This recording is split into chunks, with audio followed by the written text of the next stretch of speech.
perkele. Eipä päivitetäkään vielä mitään. Ding. Stationation.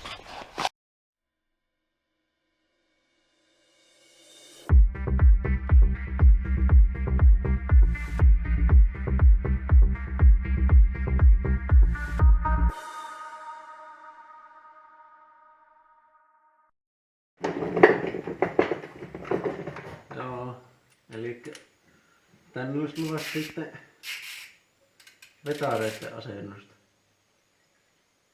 Sitä ei kyllä tullut tehtyä. Eli takakansi vaan pois tästä 4 kuusiokololla. Tämä lähtee mukaan. Montahan näitä nyt olisi 8, 9, 15 millin pulttia.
Joo, no se piti nyt joka tapauksessa ottaa se koko perämurikki pois, että niitä ei paljon vetäreitä muuten saa.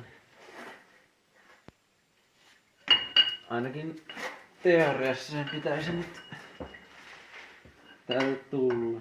En kyllä tiedä, että kuinka vakaasti, mutta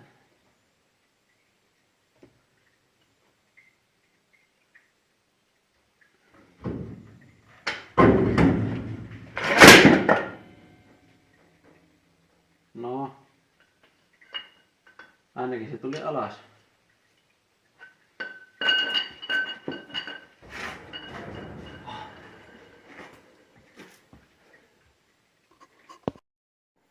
Joo, sitten vetareiden asennus, niin tämä nyt on maailman typerimmällä tyylillä minun mielestä. Tai en tiedä ehkä maailman, mutta kuitenkin typerä. Sulla on tämä lukkosokka, mikä on mahdottoman tiukka, että se räjähtää minne sattuu. Tuo pitäisi ottaa pois. Ja sitten tuosta läpi. Poskilaakerin läpi. Ja no siellä on aika... Missä minun työvalo on?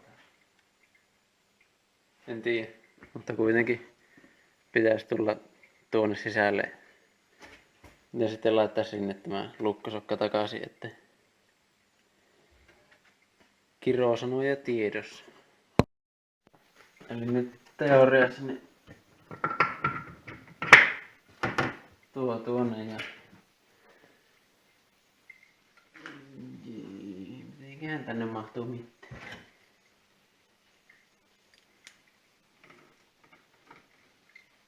Eihän tänne mahu edes piit. Eiköhän ottanut nämä poiskin täältä. Taas käyttänyt niitä minun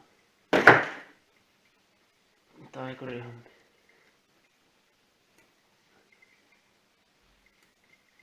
No niin. Ehkä vettä tyyliin raakapeliranoilla ja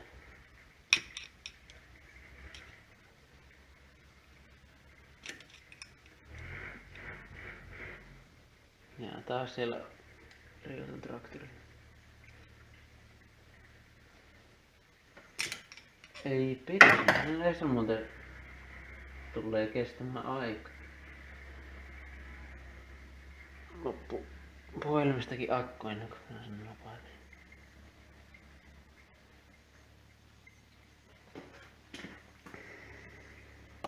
6.5 hours later.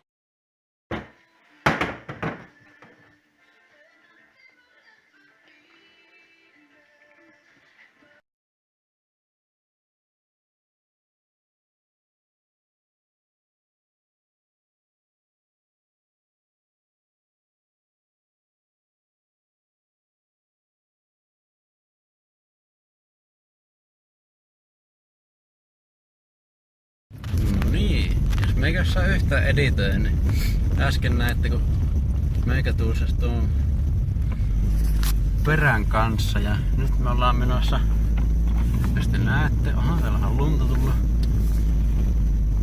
Next on vielä paikka hakemaan yhtä osaa. Jos luulet, että alue 51 on salainen paikka, niin tämä se vasta onkin. Kutsutaan alue 420, mutta ensimmäinen pitäisi löytää joku peräkärry täältä. Jaa, jaa. Sää helvetissä täällä on peräkärry. Tuolla. Jaa, meikäpä kääntelee tästä ja palataan kohta asiaan.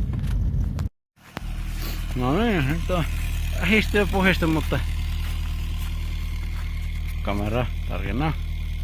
No niin, kaipaamme kappale on saatu ja nyt nähdään tällä RP16DE ilman teetä vehkeellä päästä takaisin kotipihalle. Eli jatkamme matkaan. No niin, takaisin tallissa. Ennen kuin tuusataan lisää tuon kappaleen kanssa, niin tästä tämä vanha. Eihän tätä näe mitään, laitetaan salamaan. Vanha taka-akselisto, mikä on aika monesti tullut laittaa paikalle, nyt tässä ottaa pois. Ja varmaan tajuitte kohta mitä ideaa haetaan. Että nyt ainakin otan jarrut eka pois ja vetarit ja jouset ja iskarit. Se olisi mahdollisimman kevyeksi tämä, kun tämä painaa aika paljon. Ja on aika vittumainen ottaa pois. Tuo pitää kyllä editoida pois, ei saa kirjoilla, jos muksut kahtoo. Mutta joo. Mä postelin tällä vähän härpäkettä ja tehdään sitten tilannepäivitys. Joo, se olisi jo seuraava päivä eilen. Tuussa johonkin 11 astetta, mutta eipä jaksanut laittaa videoa pyörimään, kun oli yhtä ähräämistä. Tuossahan tuo nyt olisi irtonaisena ja tää nyt ottaa vielä tuo perämurikka ja vetarit pois ja nostella sitten tuohon johonkin tason päälle ja alkaa katsomaan, että mitä sitä sen kanssa tehdään. Jeps, eli tilannepäivitys. Perinteisen tyyliin mikä ei onnistu meikän kuvauksessa, niin Gorposta loppu taas akku kesken Timelapsen vissiin, niin nyt tämä on purettu, poltettu nämä, mikähän tämä termi nyt onkaan, no kuitenkin nämä kumit pois, että sais otettua sitten tästä leikata pois. Tämä on nyt vähän haperu muutenkin, että ihan hyvä. Ja meikä ei vissiin oo selittänytkään, niin tosiaan tästä vaihdetaan nämä täymmät kiinnikkeet tähän näin, tai näiden tilalle. Ja syyhän tässä on nyt se, että menepä takaisin. Nämä on perusorkkis kumiset, niin nämä kiinnikkeet, täällä on tämä alumiinitöllerö sisällä, mikä on täällä itse asiassa hylly. Tämmöset. Tuo kumi on vähän pehmeätä ja 123 ei saa polyuretaani puslia, mutta 120 saa, niin vaihdetaan nämä tänne tilalle, niin saa sitten urtsipuslat sinne, enkä nyt itse jaksa alkaa tekemään. Maksaa varmaan 25 € kappale muistaakseni tähän, niin yli 50 yhteensä ja se olisi vähän jäsympää. Ja sitten toinen asia on se, että eilen lähti meikälle postiin tuo Bemarin Typ 210 perä 540 Bemarista, että täällä nyt tämä vanha perä on päässyt eläkkeelle. Muista selitinkin mä aikaisemmassa videossa, mutta jos näkyy, tuo on 369 tai 3.69 välityksellä tuo vanha perä, että se oli vähän liian tiheäkin ja se nyt on avoin perä, että olisi pitänyt kemppiliimalla vettä, jos olisi tuolla ajanut ja olisin tähän 120 S kitkallukko perään saanut, mutta sitten oli, että vähän harva se löytää ja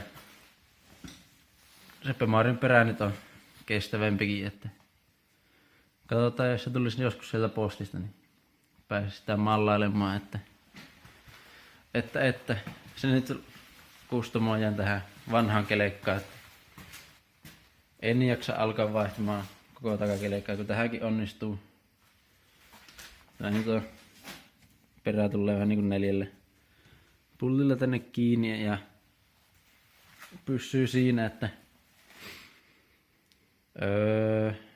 no se perä on E34, että se on samalla tyylillä tuo peräsysteemi.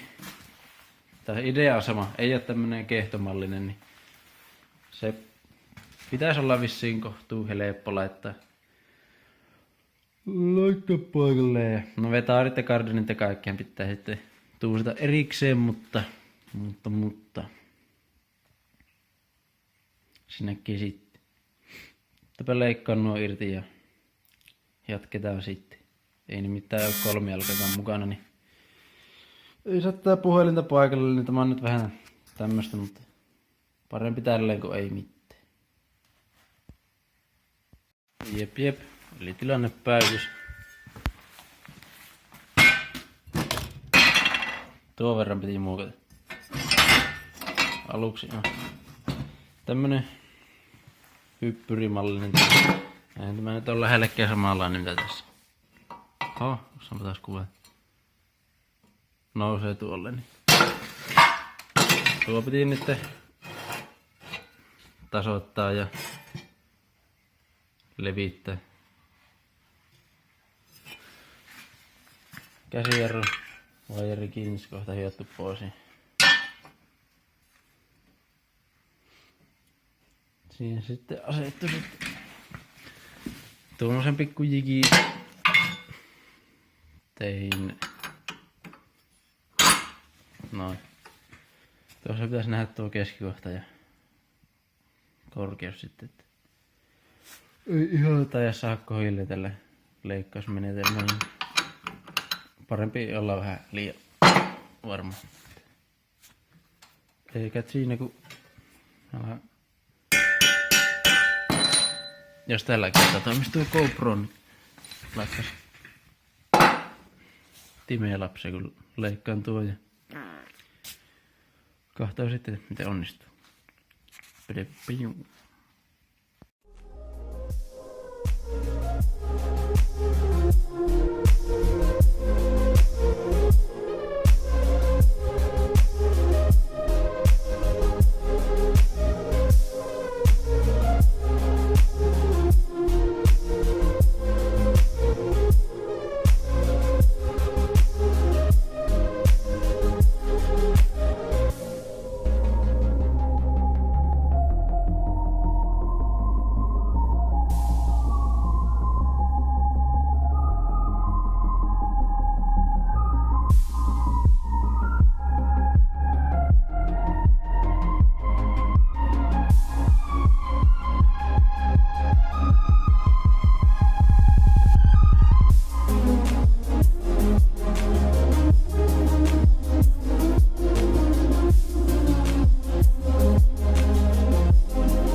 No jep. Siinä olisi nyt kumpikin puoli hepissä. Ei tuo tällä hetkellä kaunilta näytä, kun täällä on nämä kaikki täytepalaset, kun joka suuntaan piti muokata tuota palikkaa, mutta Ne pitäisi ikin mukaan nyt olla kumpikin ihan kohillaan.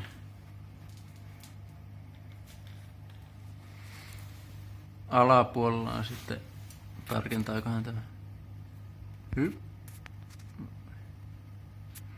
Alapuolella, tässä on semmonen syvänne alun perin. Niin tuossa nyt, kun tuo 5 vai 6 millin lätkä tuossa päällä, se menee vähän tänne alle, niin tuo tukea ja sitten kummallakin puolella, niin missä mun sormet menee tuossa. Tässä on tämmöset, ei toisella puolella, tuet kans tälle sisällä, että se tukisi vähän lisää, että tähän tulee kuitenkin melkoinen kuorma. Ne on kans 106 milliä.